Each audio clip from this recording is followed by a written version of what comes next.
Good morning students. मैं आनंद प्रकाश राकेश्वर, राजकीय polytechnic महाविद्यालय Jodhpur, second year diploma mechanical के थ्योरी ऑफ मशीन विषय के ME 204 कोड के लेक्चर्स के क्रम के अंदर मैं आपको आज मैकेनिज़म्स के बारे में बताऊंगा। इससे पहले वाले लेक्चर के अंदर मैंने काइनेमेटिक पेयर्स के बारे में बताया था, काइनेमेटिक पेयर्स और काइनेमेटिक चेंज के बारे में बताया था। काइनेमेटिक चेंज होने के लिए आवश्यक है कि number of links equals to 2/3 J+2। ये सूत्र जो है वो जब काइनेमेटिक चेंज के अंदर सारे लोअर पेयर्स हो। अब यदि इस काइनेमेटिक चेन का कोई भी एक लिंक स्थिर कर दिया जाए तो उसे हम मैकेनिज्म कहते हैं। चूँकि काइनेमेटिक चेन के अंदर प्रत्येक लिंक की मोशन कंस्ट्रेंड होती है, इसलिए मैकेनिज्म के अंदर भी प्रत्येक लिंक की मोशन कंस्ट्रेंड होगी, अर्थात उसका एनालिसिस किया जा सकता है। चित्र के अंदर एक 4 बार चेन मैकेनिज्म्स दिखाया गया है, जिसके अंदर लिंक नंबर 4 यानी कि कड़ी AD जो है वो स्थिर है, दूसरा लिंक है AB, तीसरा लिंक है BC, चौथा लिंक है CD। तो यहाँ पे 1 और 2 पिन A के परित, 2 और 3 पिन B के परित, 3 और 4 पिन C के परित और 4 और 1 पिन D के परित घूर्णन कर सकते हैं। तो ये चारों लिंक्स मिलके 4 काइनेमेटिक पेयर्स का फॉर्मेशन करते हैं, वो जो कि निम्न युगल है। आपके पाठ्यक्रम के अनुसार 4 बार चेन मैकेनिज्म और स्लाइडर क्रैंक चेन मैकेनिज्म्स और इनके इन्वर्जन्स के बारे में विस्तार से आगे हम और पढ़ेंगे। तो इस 4 बार चेन मैकेनिज्म्स के अंदर अब ये कड़ी AB जो अगर रोटेट होती है तो कड़ी CD जो है वो ऑसिलेट भी कर सकती है और घूर्णन भी कर सकती है। ये निर्भर करेगा कड़ियों की लंबाइयों के ऊपर। तो लिंकेज के लिए अगर सबसे बड़े लिंक और सबसे छोटे लिंक की लंबाइयों का योग यदि दूसरे 2 लिंक्स की लंबाइयों के योग से कम है तो क्लास 1 मैकेनिज्म कहलाएंगे, और सबसे बड़े लिंक और सबसे छोटे लिंक की लंबाइयों का योग अगर दूसरे 2 लिंक की लंबाइयों के योग से बड़ा है तो वो क्लास 2 मैकेनिज्म्स कहलाते हैं। अभी चित्र में जो दर्शाया गया है उसके अंदर सबसे छोटे लिंक के पास वाले किसी भी एक लिंक को, जैसे इसमें AD को स्थिर किया गया है, तो ये कहलाएगा क्रैंक लीवर मैकेनिज्म और क्रैंक रॉकर मैकेनिज्म। अर्थात यदि AB रोटेट करता है तो लिंक CD जो होगा वो ऑसिलेट करेगा, वो पूरा घूर्णन नहीं करेगा। ऐसा हम इसकी अलग अलग स्थितियाँ बना के देखा जा सकता है। अब यदि मैं सबसे छोटे वाले लिंक को स्थिर कर दें, यानी कि लिंक AB को स्थिर कर दें AD के स्थान पर, तो ये डबल रॉकर मैकेनिज्म या डबल क्रैंक मैकेनिज्म कहलाएगा। अर्थात दोनों ही लिंक BC और AD, क्योंकि अब हमने AB को स्थिर कर दिया तो AD क्या हो जाएगा, मुक्त हो जाएगा। तो BC और AD दोनों ऑसिलेट कर सकते हैं, दोनों घूम भी सकते हैं। क्लास 2 मैकेनिज्म्स के अंदर जब, जैसा कि मैंने आपको बताया कि सबसे छोटे लिंक और सबसे बड़े लिंक की लंबाइयों का योग दूसरे 2 लिंक की लंबाइयों से बड़ा हो तो उसे हम क्लास 2 मैकेनिज्म्स कहते हैं। क्लास 2 मैकेनिज्म सदैव जो होगा, चाहे किसी भी कड़ी को स्थिर कर दिया जाए तो वो रॉकर मैकेनिज्म ही कहलाएगा, अर्थात क्रैंक और दूसरा लिंक जो है वो हमेशा ऑसिलेट करेगा। दूसरा एग्जाम्पल जो है यहाँ पे जो सबसे ज़्यादा अध्ययन किया जाता है मैकेनिकल इंजीनियरिंग के अंदर, स्लाइडर क्रैंक चेन मैकेनिज्म। इस स्लाइडर क्रैंक चेन मैकेनिज्म्स के अंदर आप ये देखेंगे कि लिंक 1 जो कि गाइड कह दें या फ्रेम कह दें उसको स्थिर किया गया है, और लिंक नंबर 2 जो कि OA क्रैंक है वो ओ के परित घूर्णन करेगी। लिंक ए बी जो कि कनेक्टिंग रॉड है, लिंक 3 नंबर, वो स्लाइडर और क्रैंक को बिंदु ए और बिंदु बी के ऊपर क्रमशः जोड़ती है। स्लाइडर जो है लिंक नंबर 4 है, जो कि इंटरनल कंबशन इंजन के अंदर पिस्टन कहलाता है। यह लाइन ऑफ स्ट्रोक के अलोंग या गाइड की लाइन केंद्र रेखा के अनुदिश ट्रांसलेटरी मोशन करेगा। तो यहाँ पे हम ये देखते हैं कि क्रैंक ओ के परित घूर्णन कर सकती है, तो 1 और 2 जो है वो घूर्णन पेयर का निर्माण करते हैं। लिंक नंबर 2 और 3 पिन ए के परित घूर्णन गति कर सकते हैं, तो ये टर्निंग पेयर का फॉर्मेशन करते हैं। इसी प्रकार से लिंक 3 और 4 पिन बी के परित घूर्णन गति कर सकते हैं, तो ये टर्निंग पेयर का फॉर्मेशन करते हैं। स्लाइडर यहाँ पे जो है लाइन ऑफ स्ट्रोक के अलोंग स्लाइड करता है, तो 1 और 4 स्लाइडिंग पेयर बनाएंगे। तो इस स्लाइडर क्रैंक चेन मैकेनिज्म के अंदर 3 टर्निंग पेयर 1 2 2 3 एंड 3 4 और एक स्लाइडिंग पेयर 1 4 है। तो इस स्लाइडर क्रैंक चेन मैकेनिज्म का उपयोग रोटरी मोशन को रेसिप्रोकेटिंग मोशन में और रेसिप्रोकेटिंग मोशन को रोटरी मोशन के अंदर परिवर्तित करने में किया जाता है। जैसे कि इंटरनल कंबस्शन इंजन के अंदर पिस्टन की प्रत्यागामी गति को क्रैंक की घूर्णन गति के अंदर परिवर्तित किया जाता है। इसी प्रकार जैसे पावर प्रेसेज होती है, उसके अंदर क्रैंक की जो घूर्णन गति है उसको पंच की या रेसिप्रोकेटिंग गति के अंदर बदला जाता है। तो दोनों ही जो वाइस वर्सा इसके अंदर अपन गति का परिवर्तन कर सकते हैं। अब मैं आपको मैकेनिज्म्स और मशीन के बीच में अंतर बताऊंगा।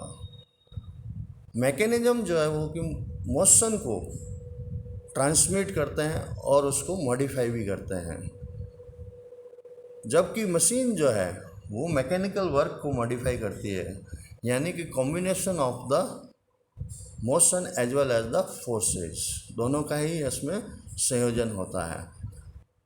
मैकेनिज्म जो है वो किसी भी मशीन का एक स्केलेटन आउटलाइन है। स्केलेटन का मतलब क्या होगा कि ढांचा है, जिसके अंदर लिंक की लंबाइयों का, उनके शेप का कोई कंसिडरेशन नहीं होता है।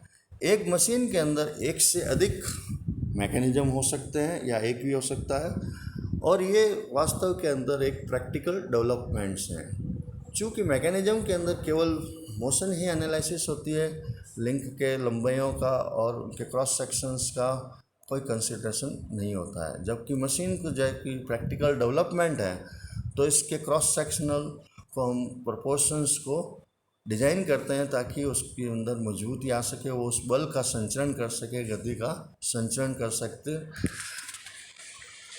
उदाहरण के लिए मैकेनिज्म्स जिसके अंदर केवल मोशंस ज़्यादा इम्पोर्टेंट्स है, जैसे क्लॉक वर्क, टाइपराइटर मैकेनिज्म्स, और मशीन्स जो कि प्रैक्टिकल डेवलपमेंट्स हैं, shaper machine, lathe machine, milling machines, internal combustion engines, these are subjected to the large forces. तो ये मशीन और मैकेनिज्म्स के अंदर अंतर हो गया। अब आपको मैं डिफरेंट 4 बार चेन मैकेनिज्म्स के बारे में बता रहा हूँ।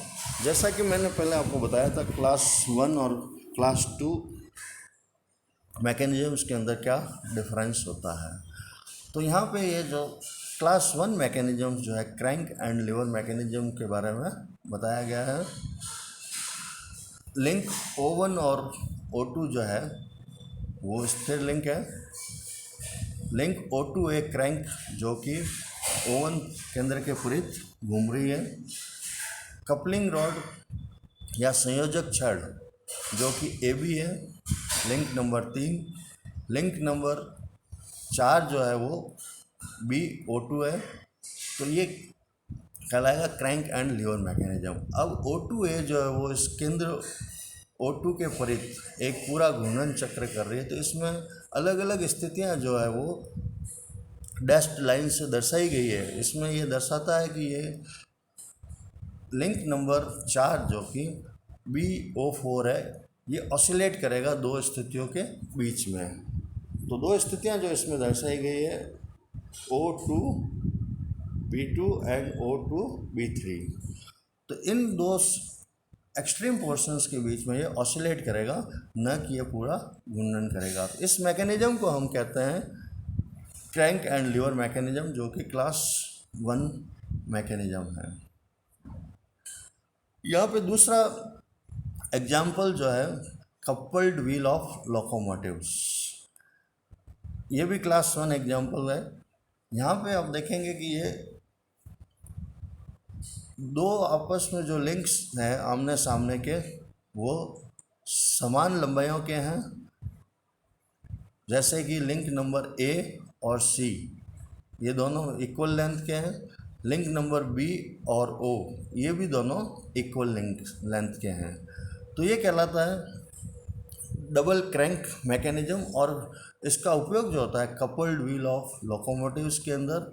और इसी का एक्सटेंशन जो हम एक बहुत ही ड्राइंग का सिंपल इंस्ट्रूमेंट्स जो है आप यूज में लेते हैं फर्स्ट ईयर के क्लासों के अंदर, उसको कहते हैं मिनी ड्राफ्टर, जो आगे वाली स्लाइड के अंदर मैं आपको दर्शाऊंगा। तो यहाँ पे जब दोनों आमने सामने लिंक की लंबाइयाँ बराबर हैं, तो ये एक समांतर चतुर्भुज का निर्माण करते हैं। तो ये कपल्ड व्हील ऑफ लोकोमोटिव्स के अंदर उपयोग में होता है, जिसमें ये लिंक नंबर A को स्थिर किया गया है, और एक व्हील जो कि लिंक नंबर B है और दूसरा व्हील जो है लिंक नंबर D है। दोनों के डायमीटर सेम है। चित्र के अंदर, स्कैनिंग के अंदर डायमीटर थोड़ा सा अलग दिख रहा है, अलग अलग डायमीटर दिख रहा है, जबकि सेम है। और लिंक नंबर C जो है वो कपलर रॉड कहलाती है। तो अब यदि क्रैंक B घूर्णन करेगी, तो दूसरा क्रैंक जो D जो है, दूसरे व्हील भी जो है कंप्लीट घूर्णन करेगा। क्योंकि जैसे कि हम जानते हैं कि गाड़ी के अगर दो पहिए हैं और उनका डायमीटर समान है, तो समान गति के साथ में घूमेंगे। इसलिए इस मैकेनिज्म को अपन कहते हैं कपल्ड व्हील लोकोमोटिव। यहाँ पे व्हील्स को कपल इसलिए किया जाता है कि इनको रेसिप्रोकेटिंग मासेज को बैलेंस करने के लिए आधा रेसिप्रोकेटिंग मास को बैलेंस करते हैं लीडिंग व्हील के ऊपर, और दूसरा करते हैं ट्रेलिंग व्हील के ऊपर। लीडिंग व्हील का तात्पर्य यहाँ पे यह है कि जो व्हील स्टीम इंजन की कनेक्टिंग रॉड से सीधा पावर प्राप्त कर रहा है, उसको हम कहते हैं लीडिंग व्हील, और उससे जुड़ने वाला दूसरा व्हील कहलाता है ट्रेलिंग व्हील। तो यहाँ पे दोनों क्रैंक की स्पीड क्या होगी, सेम होगी। तो यहाँ पे इसका उपयोग जो है एक लोकोमोटिव इंजन के अंदर किया जाता है। यहाँ पे ये कंपाउंड मैकेनिज्म है, जो पैरेलल क्रैंक 4 बार लिंकेज का ही एक एक्सटेंशन है। इसके अंदर अपन ये देखेंगे कि लिंक AB, लिंक BD और लिंक AC और लिंक CD, ये मिलके एक मैकेनिज्म का फॉर्मेशन करते हैं, क्योंकि लिंक नंबर AB जो है वो स्थिर लिंक है। इसी तरह से इसका आगे का और एक्सटेंशन किया गया है, जिसमें लिंक की शेप को भी यहाँ पर दर्शाया गया है एक वर्ताकार प्लेट के अंदर। आगे भी एक 4 बार चेन जो और फॉर्म होती है EGHF। तो यहाँ पे जो EF एक लिंक है, EG दूसरा लिंक है, GH फिर तीसरा लिंक है, और FH चौथा लिंक है। तो ये दूसरी 4 बार चेन होगी, और दोनों के अंदर जो कॉमन लिंक जो है वो सर्कुलर प्लेट जो बीच के अंदर दिखाई गई है। अंतिम प्लेट को भी जो है वृत्ताकार बनाया गया, जिसके ऊपर हम एक स्केल जोड़ते हैं 90 डिग्री के ऊपर, जो एक हॉरिजेंटल स्केल X होगी और एक वर्टिकल स्केल Y होगी। लिंक AB को जो है स्थिर किया गया है। तो इस मिनी ड्राफ्टर के उपयोग से जब हम इसको किसी भी पोजीशन के ऊपर ड्राइंग शीट के ऊपर, ड्राइंग बोर्ड के ऊपर आगे पीछे रोटेट करते हैं, तो हॉरिजेंटल स्केल सदैव हॉरिजेंटल रहती है और वर्टिकल स्केल सदैव वर्टिकल रहती है। और भी एग्जांपल्स जो है वो मैं आपको